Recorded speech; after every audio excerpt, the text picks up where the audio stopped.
California's clean energy sector is creating 15,000 jobs every year. These are high-paying jobs that launch careers delivering clean energy and reducing pollution over a 30-year span. Most of the jobs only require a community college education, some with a path from enrollment to employment in less than 1 year. This video will focus on the skills required to turn a good job into a successful career by creating intersections between preparation and opportunity. So my dad gave me an idea for a job, and that's where I started. He used to tell me about people that make great money working on refrigeration systems on fishing boats. I wasn't interested in fishing boats. But with a little research, I found that refrigeration techs made great money no matter where they worked. So after high school, I enrolled at a community college in the air conditioning and refrigeration program. That led to my first job at the Pacific Corporate Towers. It's a 2 million square foot office complex where I'm making good money, working as part of a 12-man team maintaining the facility. Based on my training and education, I'm able to keep the heating, air conditioning, lighting, and water systems up and running. This job helps me understand the relationships between all systems in our building and how they contribute to the overall safety and comfort of everyone in the complex. Tenants are my primary concern, but I'm also working with plumbers, electricians, carpenters, landscapers. I realized early on that no matter what technical skills the job may require, it's all about people. Working with people is based on empathy, which is the ability to appreciate another person's point of view.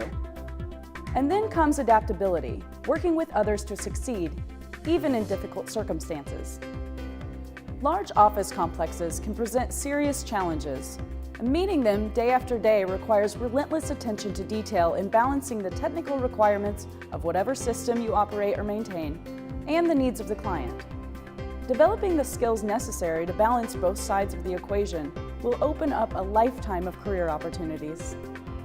As your technical and management skills develop, you'll begin to see career opportunities that you might not have been aware of. This is the beginning of career vision, where you start to see a path to your future. It's been 4 years since I started at the mall, and since then I've been promoted to Assistant Chief Engineer with responsibility of 12 other engineers. They have the technical skills needed to get the job done, so my role is to provide leadership and direction. I also have the added responsibility of keeping costs low and tenants happy. Because of my new position, I now have more frequent and direct contact up the chain of command. So I'm having to learn the language of the business as well as develop a new communication style. It was also obvious with my new position I would need more formal education, so I went back to school.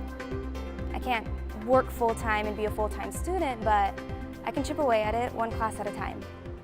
You are seeing career vision in action, identifying the opportunity and then taking the steps to make it happen, being adaptable and making the most of your situation. It's all part of the lifelong learning process. I've been working for the last 8 years at the Hitachi facility in Brisbane, California, and the defining moment of this job came with the last big San Francisco earthquake. Our building's located just north of the San Francisco airport, and we sustained some damage. And someone had to step up and lead the rebuilding and eventual reopening of the facility. So as chief engineer, that fell on my shoulders. I used the same skills I developed throughout my career and brought Hitachi back online. Technical skills were the foundation of my approach, but more important was maintaining constant communication with our management team, our clients, and our workforce. The rebuilding process has also given me insight into a niche for energy efficiency professionals in the commercial real estate market that I hadn't seen before. These people are looking at these buildings from a performance perspective and how to make them more energy efficient. So now I'm thinking, what if? We install energy efficient windows on the sunny side of the building. We change to computer-controlled thermostats in key locations to optimize efficiency, and we recycle the air in the buildings at night when energy costs are low. This is one of those intersections between preparation, opportunity, and career vision we've been talking about. The chief engineer used his technical expertise to develop a recovery plan and his ability to communicate with senior management and their clients to implement it. But he also saw the opportunity for a new career with emerging technologies and energy efficiency. When I started my career as a building engineer, I thought becoming the chief engineer would be the pinnacle of my success. It turned out to be a step along the way. I looked at the qualifications of our senior management team and created a list of technical certifications, professional licenses, and formal education I needed if I was going to advance. And at the top of that list was becoming an expert in energy efficiency. I was hired as a director of engineering by Glenboro LLC, which is a real estate management company with billions of dollars in commercial real estate in their portfolio. Obviously, energy management and conservation across Glenboro's entire commercial portfolio is a high priority. So with support of senior management, I developed an energy management and sustainability program that's one of the best in the country. I would say throughout my professional career, the one project I'm most proud of is converting the Aventine office building in La Jolla, California into a certified LEED Platinum building. It is one of the world's most energy efficient buildings and was used as a case study for bringing older buildings up to Energy Star standards.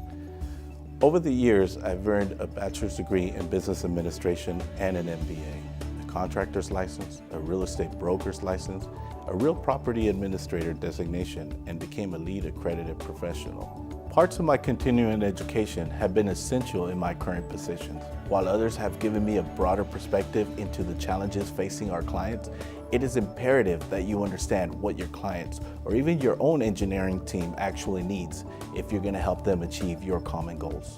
Today I sit in several energy efficiency boards, work with designers and engineers both cross-country and internationally, and work with community colleges to develop career technical education programs to bring more people into the energy sector. And the thing is, I'm still using the same tools I started developing all those years ago: formal education, technical expertise, and career vision.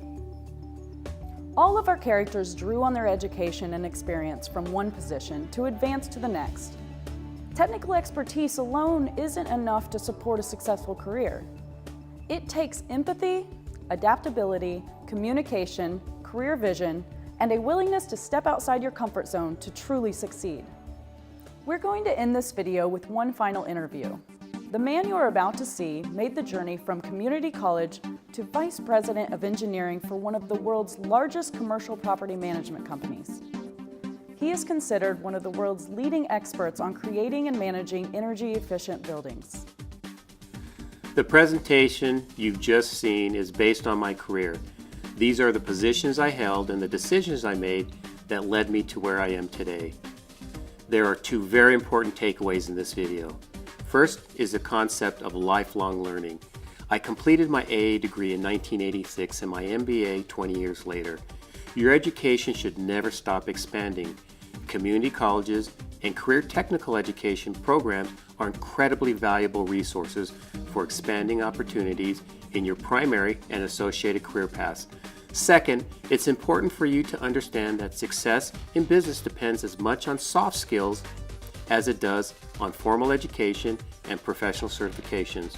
Situational awareness led me to understand that I had to go beyond the traditional education required by my career choice if I wanted to advance. I didn't need a contractor's license or a real estate broker's license to do my job. I needed them to be more effective and to gain insight into more career opportunities. Community colleges and career technical educations have become critical in developing the next generation workforce across the country. There are literally hundreds of thousands of jobs available right now that employers can't fill due to a lack of qualified applicants. These are very good paying jobs, and all they require are a few semesters in a community college to qualify.